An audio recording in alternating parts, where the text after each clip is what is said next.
Hey everyone, thanks for joining us here at No Turning Back for another discussion. Today, Stan McChrystal and I really have the privilege of spending 35, 40 minutes with one of the most important leaders in industry right now. It's Doug McMillon. Doug is the CEO of Walmart, as many of you will know, the chair of the Business Roundtable, has had an exceptional career. Interestingly, in today's world, mostly just inside of Walmart. It's been there for almost 30 years. Started in high school, working an hourly job in a local Walmart, and spent his career there. So 3 decades later, he's now the CEO, has been there for several years, and is leading that organization through a period of just dramatic change. Going back to when he first took over as CEO, having to transition that organization from a very traditional approach to now competing in an online space with global markets, with disruption in supply chains, the likes of which Sam Walton could have never imagined. And he's doing it with a calm and steady hand that rivals any leader that I've ever seen in any space. And not to mention what his organization has gone through over the last 4 months in reacting to the pandemic. He does a great job of laying out the pillars that his organization immediately put into place, which was a redefinition of how they were going to approach the market. And pay attention there, because it's interesting. The final pillar of 5 is, how do we advance our strategy? And what most of us would think, well, pillar number 1 is going to be our strategic focus. Instead, he talks about helping others and how they were going to take care of their employees and safety, and how they were going to be a force for good in the global economy, and of course, advance their strategy. I think Doug is he's a great leader. He's become a good friend for Stan McChrystal and I over the years. And we're just really appreciative of him taking the time to share his personal thoughts on how he's leading his team through these moments. So hope you enjoy. Doug, as Stan said, thank you so much for taking the time to join us. Can only imagine how busy you and your teammates there at Walmart must have been over the last few months. But let's go back a little ways. If you can just start with, you've had this really interesting career moving up through the Walmart organization over many years. Can we start there before we get into the topics of the day, and just map out for folks how you ended up where you are today? Yeah, that'll be challenging to do briefly. It's been 29 years now. I started as a high school associate working in a warehouse unloading trucks. And after I got through with graduate school, came back into Walmart and was lucky enough to get into merchandising, the buying and selling of merchandise, and just loved that. And have had a bunch of different jobs, worked in Sam's Club for a while, led our international business, and now have been in this role for almost 7 years, 6.5, I guess. In this case, half years count, kind of like when you're a little kid, you're 3.5, not yet 4. I think given the environment we're in, I get to count half years. Yeah, indeed. Before I turn it over to Stan, I just, if you could, we'll pivot quickly to just the current topics. And can you take us back to whenever in your world this started to be recognized as this is going to be a real crisis? I don't know when exactly you felt that, but walk us through that first 48 hours, because you lead a massive organization. You're honestly the only senior leader I know, aside from military leaders like Stan McChrystal and others, that have led that big of an organization through this sort of crisis. So that first day or two, what was running through your mind? We've got over 400 stores in China. And so we started to get an indication of what was going on early on in January. And our team on the ground there did a fantastic job of responding to the circumstance. And we were in a support role. We were watching, eyes on, hands off. What do you need? Supporting decisions. It was moving pretty quickly.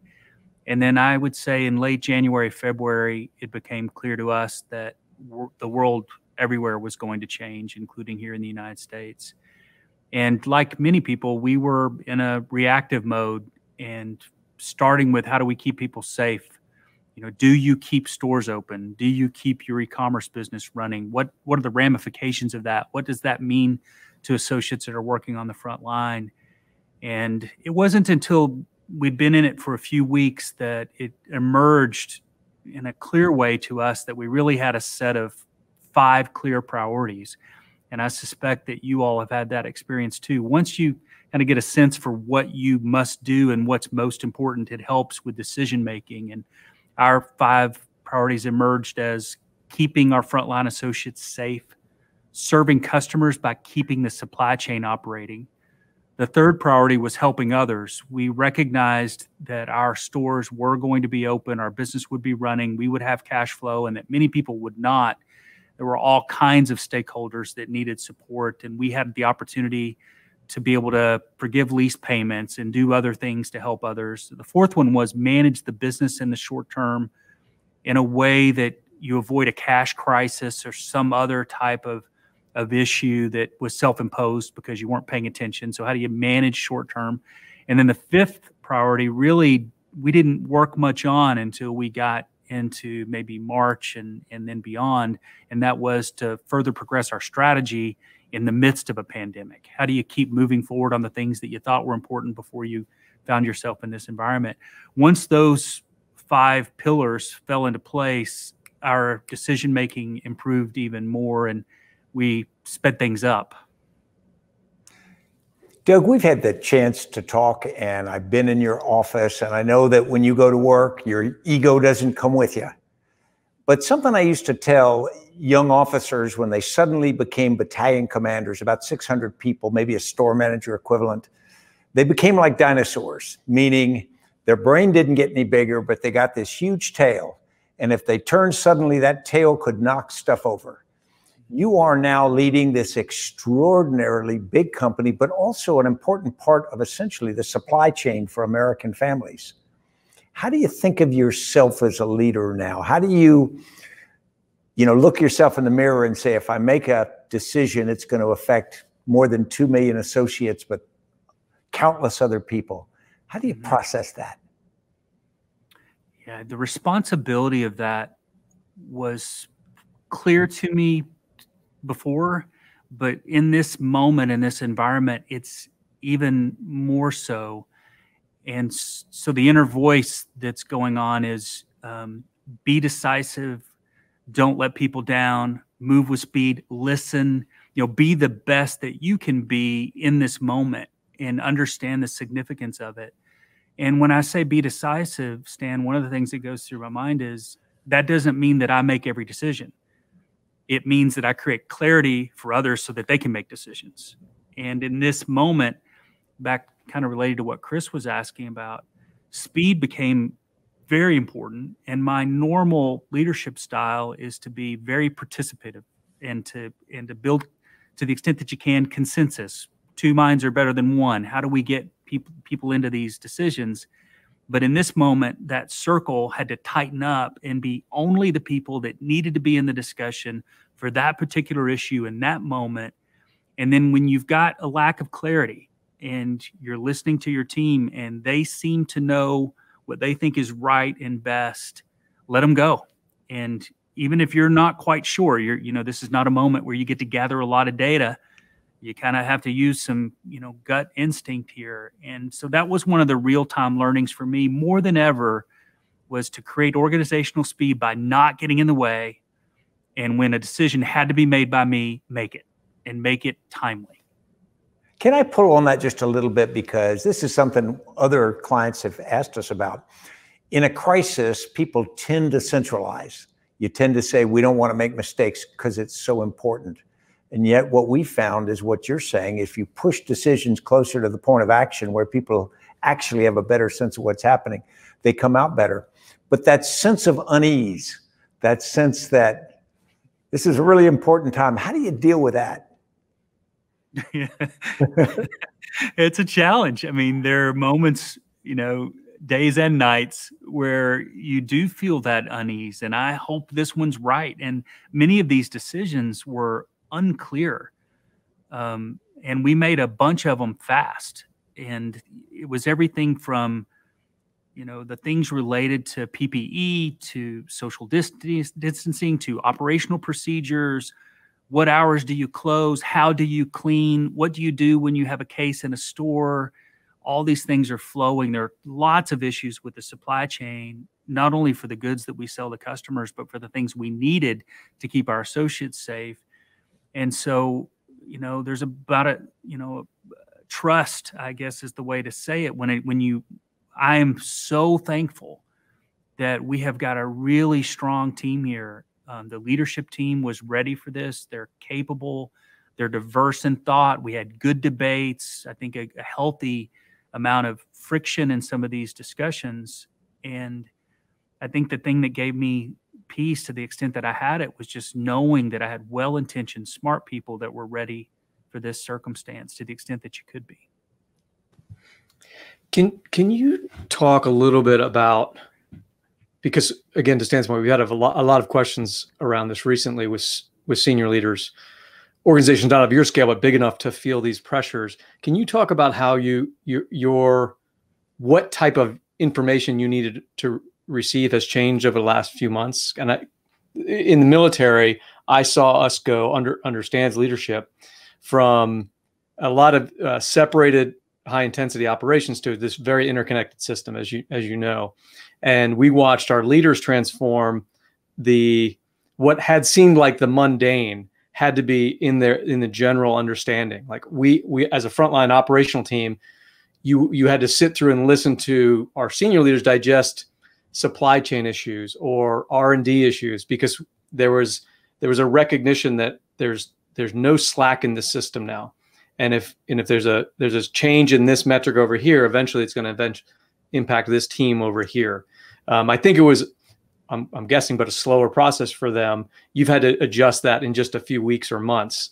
Any thoughts there that you can share with others? Because I know everybody's wrestling with this right now. Yeah. I thought of you guys when this first started happening, and the way that you convened different groups to share information, creating shared consciousness so that you could create empowered execution. And our cadence and the type of information that we needed, Chris, both changed. We went from, as a leadership group, having a monthly cadence for us being together to a weekly cadence at a minimum that really ended up in the beginning being hourly almost. We cleared our calendars, and we started every Monday morning with a session where we were together, where we exchanged information, and the decisions that needed to be made and could be made in that moment were made in that moment.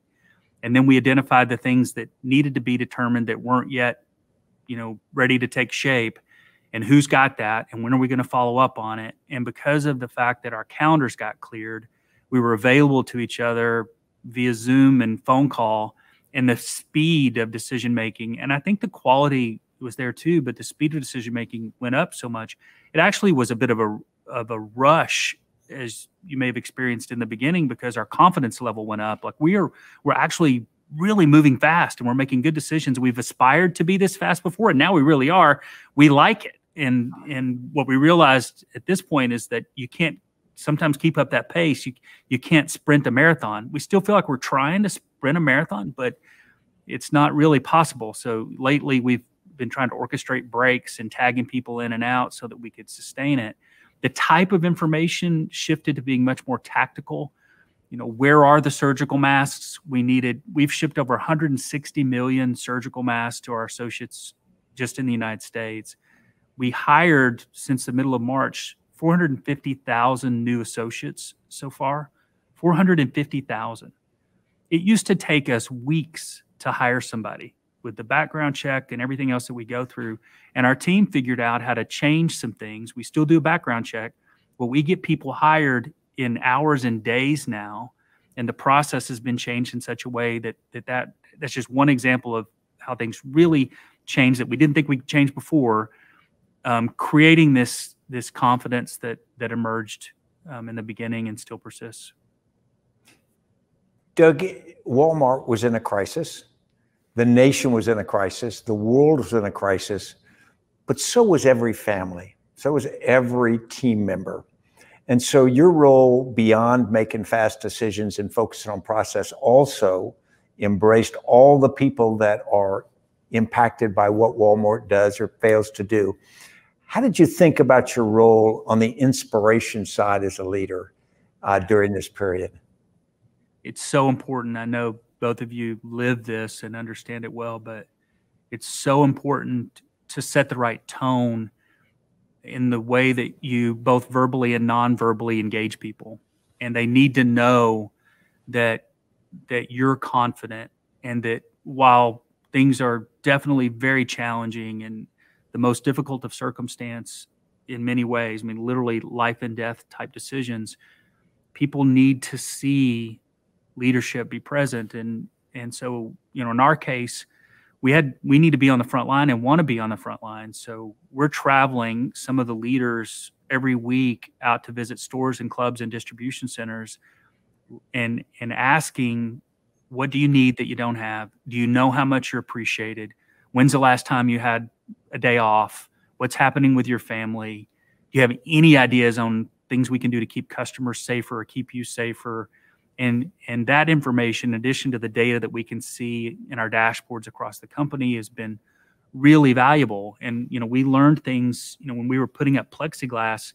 When our team told me we're going to put plexiglass up at every cashier stand, open every other one, and the pharmacy window, and we're going to have that done nationwide, 6,000 stores in 2 weeks, I didn't believe it. I mean, where do you even get that stuff? And they did it. And that's just one example. And as we were in the stores, we were learning things like we were limiting how many customers can come into the store at a given time, and we still do that.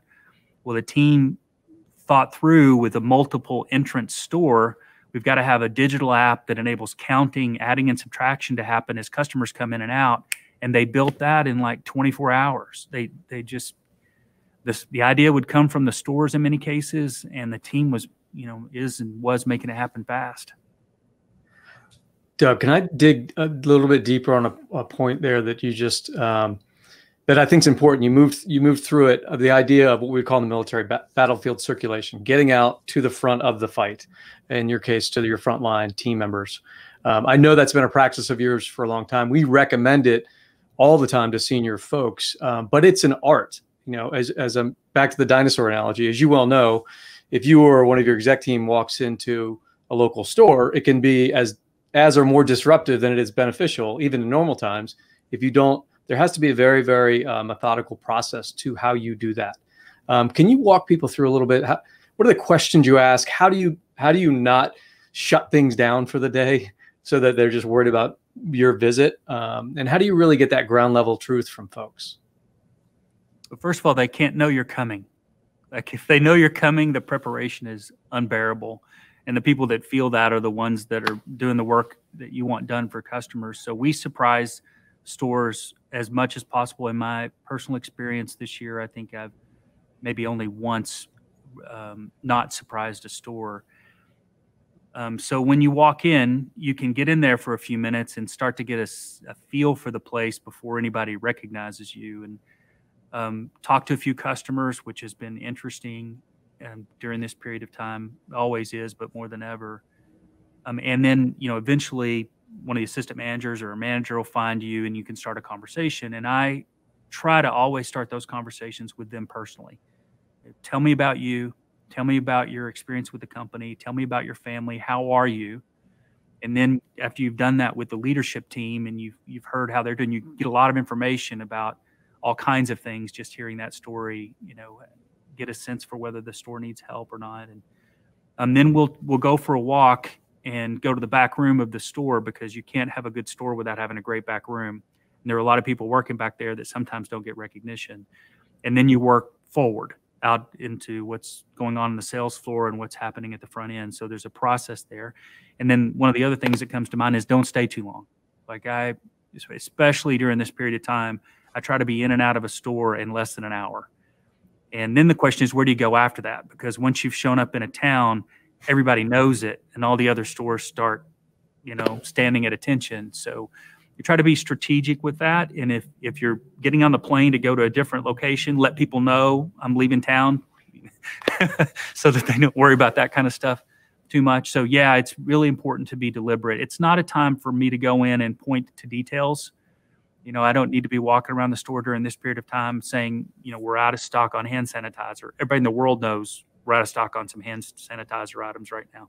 They don't need me to say that. So be choiceful. Well, I think that is brilliant, Doug. I'll tell you a story. When I was a battalion commander, they used to have the great men would come visit, and the chief of staff of the Army was going to come visit Fort Lewis, Washington, where I was stationed. And so some handler put together this very efficient schedule for him, and he was going to come to us sometime in the afternoon. And so we were asked to put together a platoon exercise that he could see. Well, as always happens with great leaders, they get behind schedule. So we had done all this prep for several days.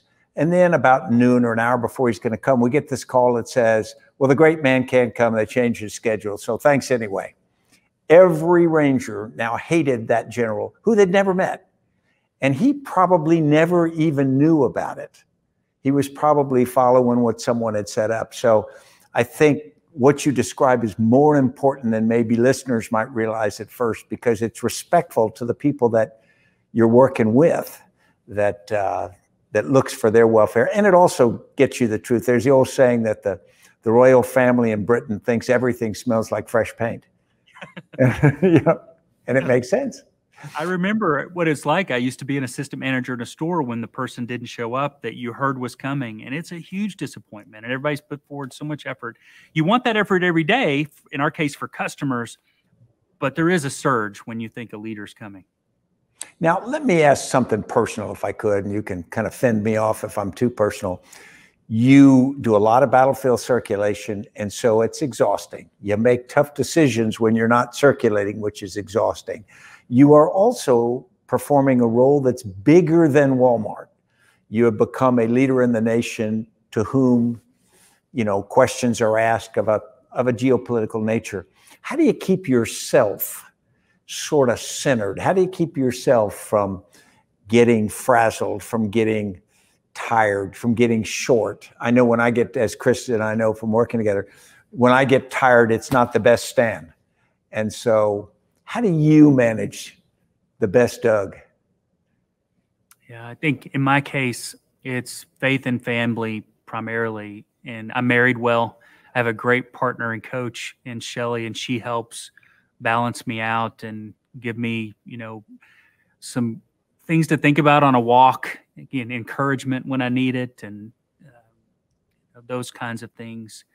The rest of my family, it's the same way. And in a moment where you need to quarantine and self-isolate when you're not in stores, that becomes so important because you're around fewer people. And, you know, we've got to care for them too. It's a team effort here to listen to each other and care for each other. And so that's been the way I've approached it. And then the other thing I would just mention is the importance of movement and physical exercise. Playing a little bit of basketball when I can, and moving around on walks and things like that has also been really important. Getting outside, getting away from Zoom. Zoom fatigue is a real thing. It really is. Can I ask you to talk a little bit about how you cascade that message that culturally inside your leadership team and then down into the ranks? Not just that, but sort of the general of how you maintain what is a great and well-known culture, especially during times of crisis. You know, there's this serving as an aide in the military at one point, you get a lot of questions when folks are going into that world or trying to understand how big staffs work in the military. And I would always say, you might never meet the general or admiral, but that's okay. If you meet his or her staff, that you're getting an impression of that senior leader, because they will take on that character. So if you meet a frazzled and angry staff, chances are you have a frazzled and frustrated leader above them, and the opposite is also true. I've never had a bad experience interacting with anyone in the Walmart team, from frontline all the way up to your executives that I've been able to meet over the years. How do you all communicate that, maintaining each other as a team all the way down into the front ranks? Yeah, the things that we just spoke about, for all of us to try and maintain balance in our life, I've got to look after my direct report team and influence their direct reports and make sure that they're in balance too. So it is important to us, and I'm asking frequently, how are you? How is your family? Are you getting a break?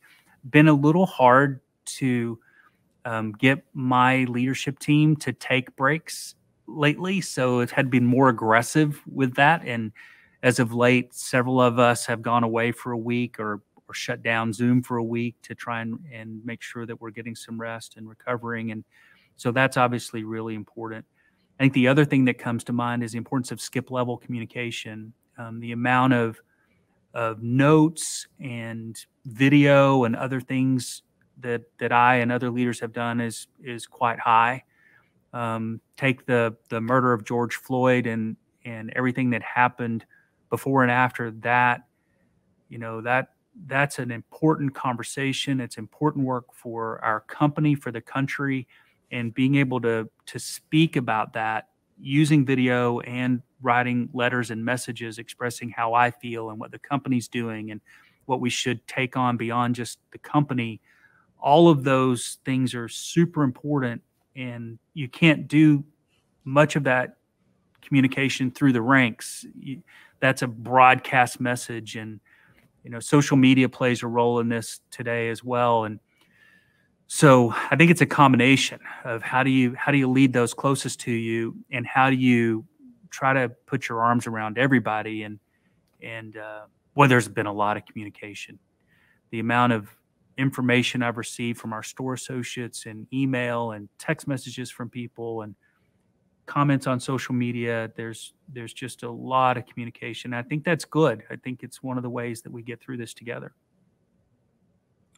As a senior leader, I'd like to explore that just a little bit more, because we had a period of time in America when we started to say business leaders was responsible for business, and they had responsibility to shareholders and to employees.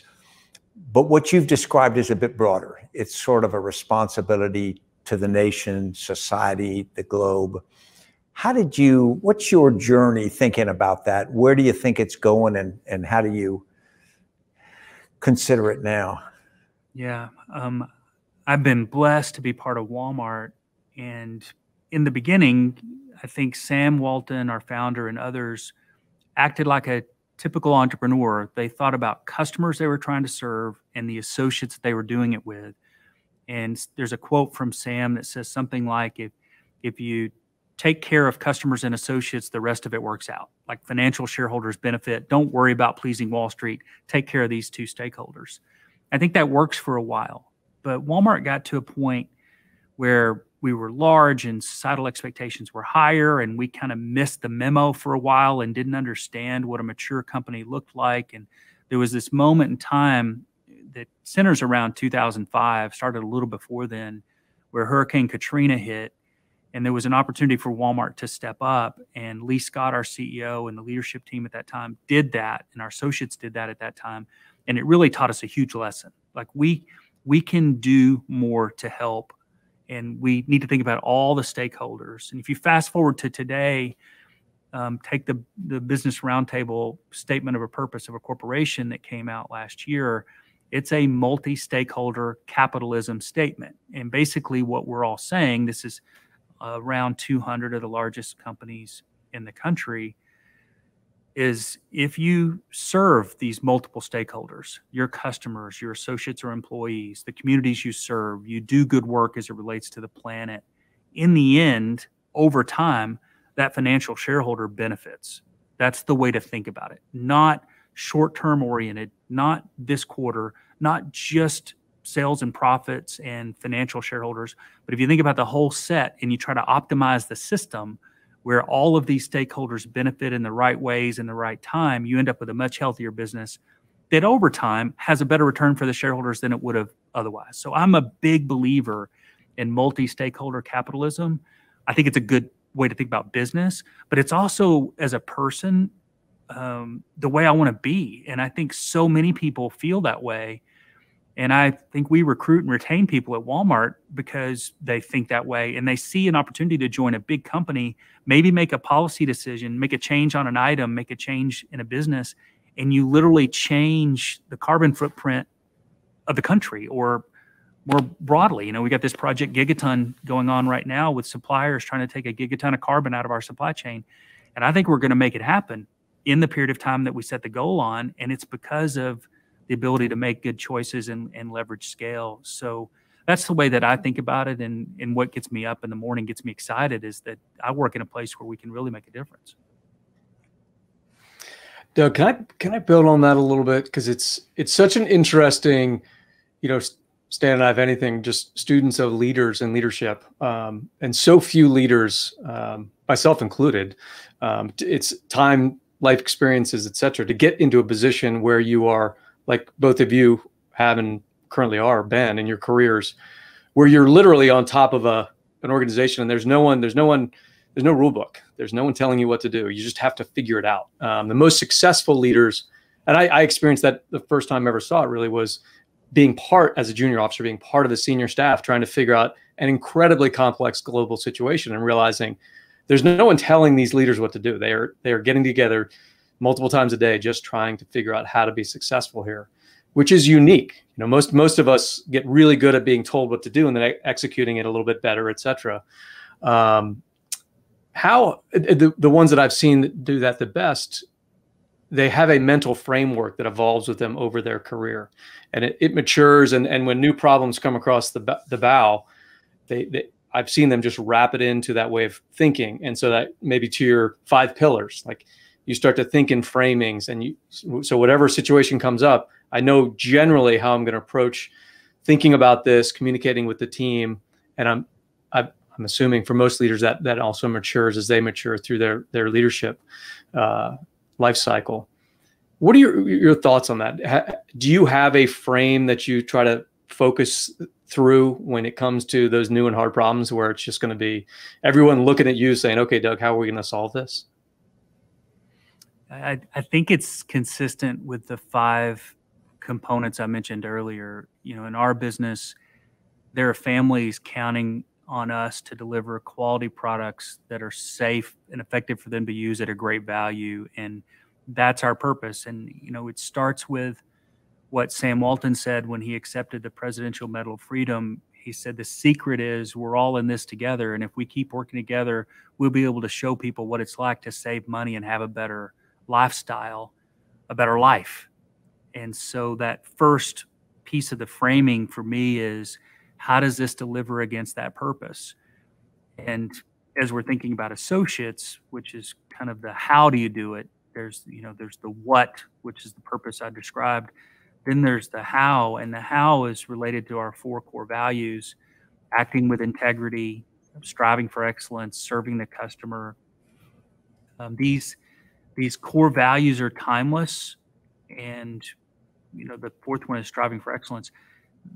They help inform what behaviors you want to see to deliver that purpose with that set of values.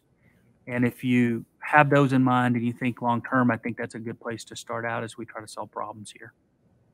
And that's been something that's really hit me the last few years. And I know it's obvious, but what we do every day, I think, Chris, you just said it, is you get up every day trying to solve problems. Like, there are opportunities and there are problems. Sometimes they're both and one and the same. And you just have this great team, this great big team at Walmart that comes together and wakes up every day trying to figure out, how do I solve the problem? Am I focused on the right problems? And how do I solve the ones that are right in front of me to keep this thing moving forward? Wow. Doug, the first time we met, we don't know if you remember, we were in with your senior leaders, and you were extraordinarily clear, but also candid about what you thought the team was doing well, but also what you wanted the team to do better. And it wasn't negative on people. It was just candid. I remember you said, okay, here's what we're not doing as well as I want to do.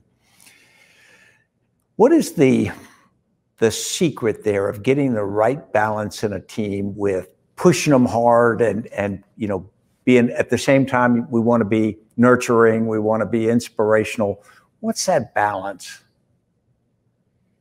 Well, I would love to hear your answer to that question. So I'll go first, but maybe you could give me some coaching here. I think a lot of it has to do with the type of people that you bring into the organization. What's their character? What's their makeup? How are they wired?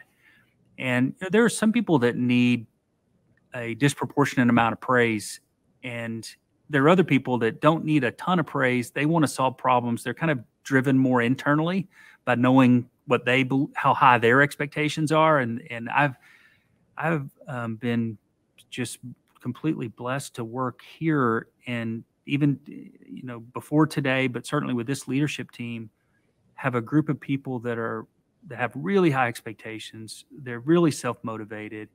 And I need to remember to thank them and praise them. But they also seem to always want to know the truth. Like, you got to give me straight feedback. They actually feed more on give me constructive feedback and tell me what you see that we can do better than they do the praise. The praise has got to be there at the right time, and it's got to be authentic and sincere. You don't say it if you don't mean it, but also be prepared to say, and here's what I think we can go do next to get even better. We're in a very competitive environment. We've got, amazing competition that's doing incredible work, and there is no promise of our success. And we better wake up every day trying to move fast and get better and solve some of these problems that I was mentioning earlier. So I think it's that combination of who did you put on the team? What do you know about them as an individual and collectively? And how do you give them that right balance of an objective to go hit that's got, a lot of stretch in it, because successful people like to be challenged, and give them that encouragement and support to make it happen. So how would you answer the question you asked? Well, I would answer it by describing what I've seen you do, Doug, and that is a lot of leadership is self-discipline and self-control. You can push an organization hard, but I find that if you're screaming and you're hysterical, that doesn't impress anybody. It does the first time. Everybody reacts the first time, and after that, it has very little. But if you are able to say, I love you all, I believe in you, I will be here with you forever, but we're not doing very well. We need to do better. And you can say that with an even voice and self-control. And that can be hard sometimes for leaders, but I've been really impressed. And so I often tell people that we could get 10 leaders in a room and have them write their list of leadership traits, and the list would be about the same. The difference is who can actually execute them, who has the self-discipline to be kind, to be consistent, to be demanding, to be empathetic. And I've seen you do that. And so I often tell people when they ask me the secret of leadership, I said, master yourself. Be able to have the self-control to do what you probably already know is right, or learn as you go. Does that make sense? Yeah, it does. And you bring to mind self-awareness. And this kind of leads back to, are you tired or not? Like, if you're like me, if I've got the right amount of rest, even in a crisis, I'm more self-aware and I can adjust and I can manage myself and lead myself and be better. But when I'm not rested and not self-aware, that's when I make mistakes, miss opportunities. Mm. Doug, I have one last question I want to ask you, which is, I'm just a huge believer. I think all three of us are probably natural optimists on the long game. What do you think we're learning out of this, both as businesses and then just culturally, out of this moment of crisis that will be better for in 5 years or beyond that? What gives you hope and encouragement right now? Well, I'm sure you're having the same experience I am. I have experienced a range of emotions during this period of time, and inspiration is definitely one of them. Seeing people step up on the front line, and when in some cases their lives are at stake, they're going to work in a pandemic, and leaders step up and solve problems, move fast, and truly be inspirational. I think it's also true that there's some very troubling circumstances and troubling realities that are even more clear now, and specifically this issue we have around the world where there are certain groups being left behind. That is very problematic. We can't stand for it, and we have to figure out, a country at a time, societies at a time, how we're going to be different during this moment and after this pandemic passes, so that that's not the case. And if you just use the COVID-19 example, the way that people of color are suffering more, people with pre-existing conditions are suffering more, kids go home from school, they don't have access to Wi-Fi, they're getting left behind as it relates to learning too often. I mean, you're seeing these examples just like I am.